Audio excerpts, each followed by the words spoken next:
Howdy, hello, and welcome to our podcast episode number 31. Connery versus Jones in AM, a Cold War thriller. I'm Timothy, and as always, here with me, my friend Tom. Today, we are going to talk about a film called The Hunt for Red October. There will be spoilers. The Hunt for Red October is a 1990 American submarine spy thriller film, directed by John McTiernan, produced by Mace Neufeld and starring Sean Connery, Alec Baldwin, Scott Glenn, James Earl Jones, and Sam Neill. The film is an adaptation of Tom Clancy's 1984 best-selling novel of the same name. It is the first installment of the film series with the protagonist, Jack Ryan. Well, Tom, did you enjoy The Hunt for Red October? Oh, yes. I quite enjoyed it. It was an exciting thriller with plenty of suspenseful moments. The story revolves around a renegade Soviet submarine captain, Marco Ramius, who attempts to defect to the United States with his crew and a new state-of-the-art nuclear submarine called Red October. Of course, there are those in the Soviet government who don't take kindly to this plan and send out their own forces to stop him at any cost. I have to say that I was less than impressed with The Hunt for Red October. It felt like a standard Cold War thriller without anything particularly noteworthy or original about it. Mm-hmm.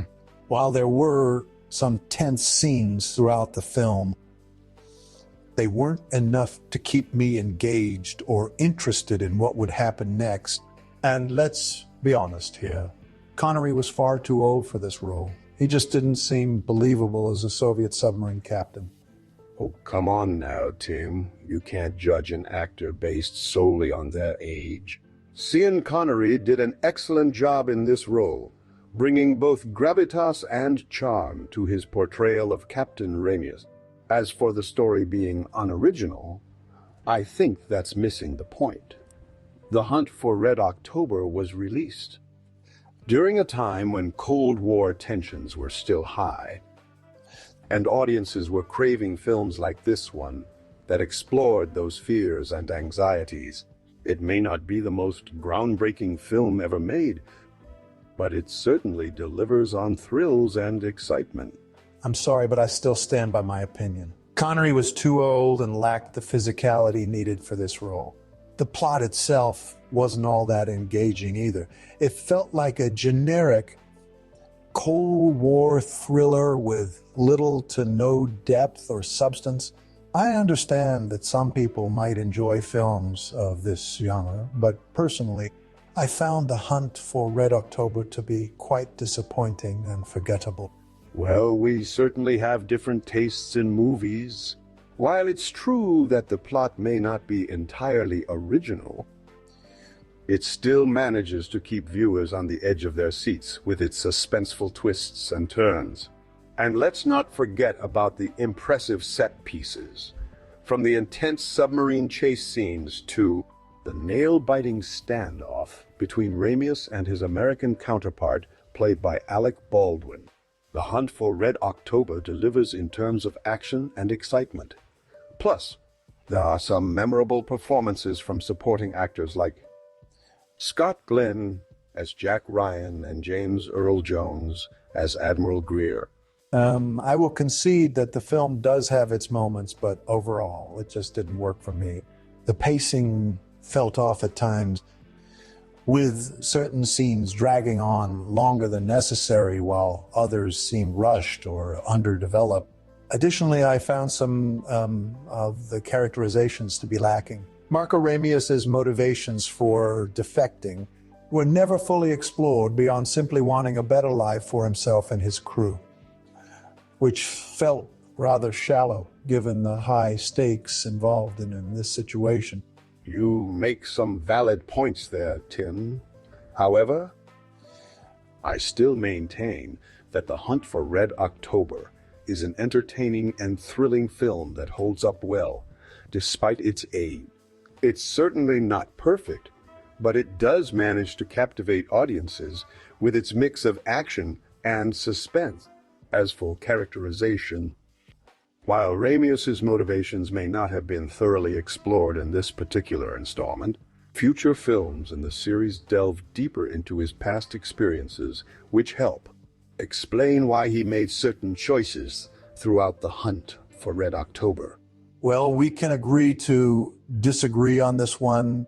For me, personally, The Hunt for Red October was just another mediocre thriller that failed to live up to its potential. However, I understand why others might enjoy it more than I did. After all, taste in movies is often subjective and influenced by our own experiences and perspectives. That's true, Tim. I think it's safe to say that we can appreciate different aspects of movies based on our individual experiences and preferences. Speaking of The Hunt for Red October, did you know that the film was originally offered to Clint Eastwood, who turned it down? Can you imagine him in the role of Captain Ramius? Oh, wow. That's really interesting. Trivia I never knew about the movie. I have to admit, while I wasn't a fan of Connery in this role, I can see why Eastwood would have turned it down as well. He has always been more of an action hero than someone who could convincingly pull off the role of a Soviet submarine captain. Indeed. But I think Sean Connery did an excellent job in this film. Despite his age, he brought a certain charm and gravitas to the character that really worked well with the overall tone of The Hunt for Red October. In fact, some even credit him with popularizing the Russian Navy peacoat as a fashion item after being seen wearing it throughout the movie. That's true, Tom. Connery did seem quite comfortable in that peacoat. But getting back to the trivia you mentioned earlier about exploring Ramius's past experiences, was there any particular scene or aspect of the story that stood out for you as being particularly insightful into his character? Well, I think one of the most significant moments in understanding Ramius's motivations comes when he confronts Admiral Greer towards the end of the film. In this scene, we learn about Ramius' wife and daughter, who were both killed during Stalin's purges. This revelation not only adds depth to his character, but also highlights the personal costs that many people had to pay during that dark period in Soviet history. That's a great point, Tom. I can see how that would have been a pivotal moment for Ramius and would certainly explain some of his actions throughout the film. It just goes to show that even within what might seem like a generic Cold War thriller, there are still opportunities for character development and depth if handled properly. Indeed, Tim. While The Hunt for Red October may not have been everyone's cup of tea, I think it does offer some interesting insights into both the political climate during that time, as well as human nature under extreme circumstances. As film enthusiasts, it's important to appreciate these nuances, even in films we might not personally enjoy as much. You make a good point there, Tom. I have to admit, even though I didn't particularly enjoy this film, it does offer some interesting insights into the political climate during that time. Now, shifting our focus slightly, let's talk about the novel The Hunt for Red October is based on. For those who are not familiar with Tom Clancy's work, what can readers expect from his writing style and the world he creates in this book? Well, Timothy, Tom Clancy was known for his meticulous research and attention to detail, which really comes across in his writing. He often writes about military technology and politics, with a focus on espionage and thrilling action sequences. In The Hunt for Red October, readers can expect a fast-paced plot that revolves around the race to capture an advanced Soviet submarine called Red October. That sounds quite intriguing. Now, how does the novel compare to the film adaptation? Are there any significant differences or similarities between them? There are both similarities and differences between the two. As mentioned earlier, Sean Connery did bring a certain charm to his portrayal of Captain Ramius in the film. However, in the book, Ramius is described as being older than Jack Ryan, who's in his early 40s at that point. The novel also delves deeper into some characters' backstories, particularly those involved with Ramius and his crew. Additionally, there are more detailed explanations of technical aspects like submarine navigation and weaponry, which were somewhat glossed over or simplified in the film adaptation due to time constraints. That makes sense, Tom. It seems like the film had to make some changes in order to condense the story into a more manageable running time. Now, I have to ask you this. If you were tasked with adapting The Hunt for Red October into another medium other than film or novel, such as a stage play or even an interactive video game, how would you approach it? What elements from the book and movie would you prioritize in your adaptation? That's an interesting question, Timothy. If I were to adapt The Hunt for Red October into another medium, I think I would focus on creating an immersive experience that combines the tension and suspense of both the novel and film.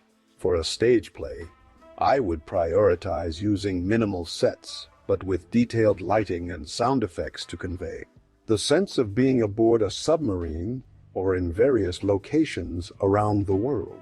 As for an interactive video game, I would create a mix of stealth, strategy, and action elements that allow players to experience the story from multiple perspectives, while also making tactical decisions that impact the outcome of key events. Additionally, including historical research and attention to detail would be crucial in ensuring the authenticity of both settings and characters within this adaptation. That sounds like a very interesting approach to adapting the story into another medium. Now, let's talk about some of the actors and their characters in The Hunt for Red October. Firstly, we have Alec Baldwin as Jack Ryan, who plays an important role in helping to track down the Red October. How do you think Baldwin's portrayal of this character compares to his other roles, both before and after this movie? Well, Timothy, I believe that Alec Baldwin did a great job as Jack Ryan. He brought a certain level of intelligence and determination to the role that was essential in driving the story forward. In comparison to some of his other roles, such as his more comedic turns in films like Beetlejuice or Glengarry Glen Ross, this performance showcased Baldwin's ability to handle action-oriented material with ease. Interestingly enough, after The Hunt for Red October, Baldwin went on to play another iconic role as Jack Ryan's creator Tom Clancy in the film version of Patriot Games and Clear and Present Danger. That's a great point, Tom. I can definitely see how playing Jack Ryan would have been quite different from some of his other roles. Now, let's talk about seeing Connery's portrayal of Captain Marco Ramius. Some might argue that he was too old for the role, but personally, I thought he did a decent job considering his age at the time. How do you think Connery handled this character, and what impact do you think his casting had on the overall film? Well, Timothy, as we've discussed earlier, some might argue that Connery was too old for the role of Captain Ramius. However, I personally believe that he brought a certain charm and gravitas to the character that helped elevate it beyond what could have been achieved by a younger actor. Additionally, his casting as a former James Bond certainly added an element of intrigue and excitement to the film. Some might argue that this association overshadowed Ramius' characterization at times, but overall, I think Connery did an admirable job in The Hunt for Red October. That's true, Tom. It's interesting how the casting of such a well-known actor like Sean Connery can affect the perception of a character and even influence the audience's expectations about that role. Now, let's talk about some of the supporting actors in The Hunt for Red October. James Earl Jones, who plays Admiral James Greer, has an extensive filmography, including roles like Darth Vader in Star Wars. How do you think his experience and presence contributed to the overall performance of the cast? Oh, I couldn't agree more, Timothy. James Earl Jones is indeed a veteran actor with a long list of incredible performances under his belt. His presence in The Hunt for Red October added immense depth and credibility to the film. Not only did he share some powerful scenes with Connery, but he also brought a sense of authority and gravitas that was essential in grounding the story within its political context. It's always a delight to see such talented actors bring their A game to a production. And Jones certainly did not disappoint in this film. I couldn't have said it better myself, Tom. Now, let's shift our focus back to the discussion about The Hunt for Red October as an adaptation of the book by Tom Clancy. How do you think the filmmakers managed to capture the essence of the novel while also making significant changes in terms of characterization and plot points? That's a great question, Tim. As we mentioned earlier, there were both similarities and differences between the film adaptation and the original book.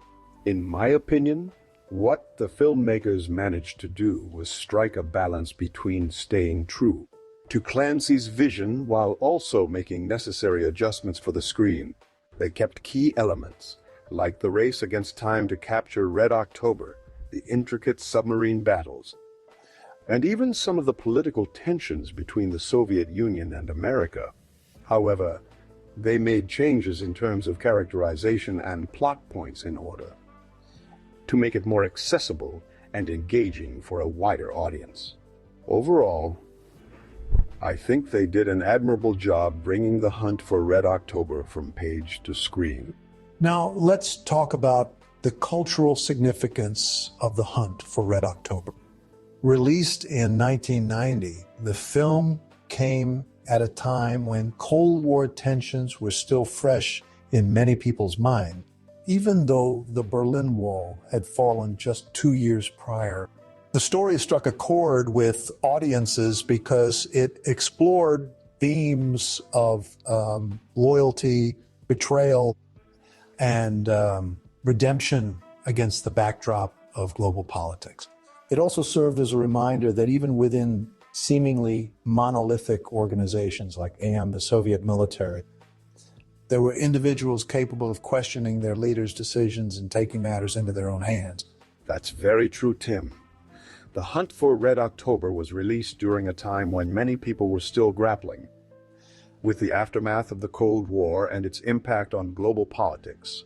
It's interesting to see how this film, as an adaptation of Tom Clancy's novel, managed to capture some of these themes and tensions while also offering a more personal perspective through the characters of Ramius and his crew. I think that's one of the reasons why The Hunt for Red October resonated with audiences so strongly. It provided not only thrilling action sequences, but also an insightful look into human nature under extreme circumstances.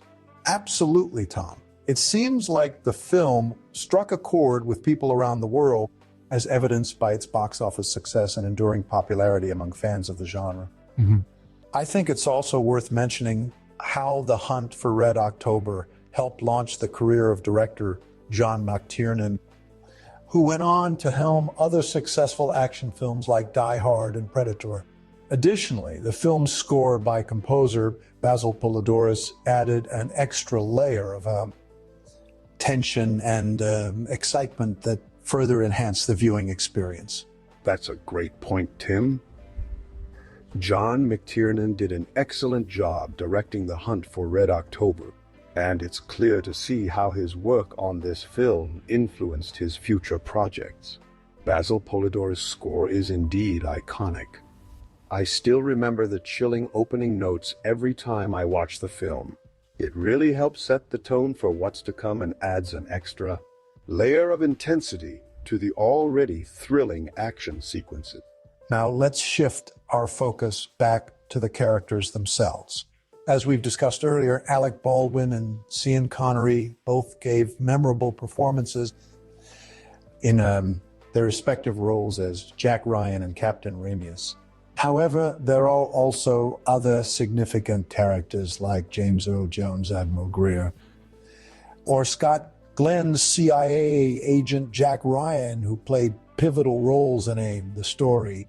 How do you think these actors contributed to the overall success of The Hunt for Red October?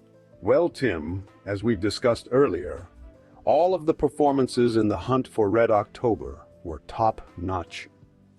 Thanks in part to the talented cast that brought their A game to the production. James Earl Jones' portrayal of Admiral Greer was both commanding and sympathetic. You could sense his frustration with the political situation while also understanding his personal connection to Captain Ramius. Scott Glenn, on the other hand, brought a level of steely determination to his role as Jack Ryan that helped drive the story forward. As for Sean Connery's performance as Marco Ramius, I think it was his ability to balance both the heroic and villainous aspects of the character that truly made him stand out. His chemistry with Alec Baldwin also played a significant role in their dynamic scenes together throughout the film. Overall, each actor brought something unique and essential to their respective roles, which helped elevate The Hunt for Red October into the classic thriller that it is today. That's true, Tom. It seems like the entire cast really clicked and brought out the best in each other during filming. Now, let's talk about the impact of The Hunt for Red October on popular culture. We've already mentioned how it helped launch John McTiernan's directing career and served as the basis for 2 more films featuring Jack Ryan as the protagonist. But what other ways did this film influence the genre or pop culture in general? Well, Timothy, one of the most notable impacts The Hunt for Red October had on popular culture was its influence on military fiction and espionage thrillers. Tom Clancy's novels became quite successful after the release of this film adaptation, and many authors followed suit by exploring similar themes and settings in their own works. Additionally, films like Crimson Tide, which also starred Alec Baldwin and Sean Connery, were influenced by The Hunt for Red October's success at the box office.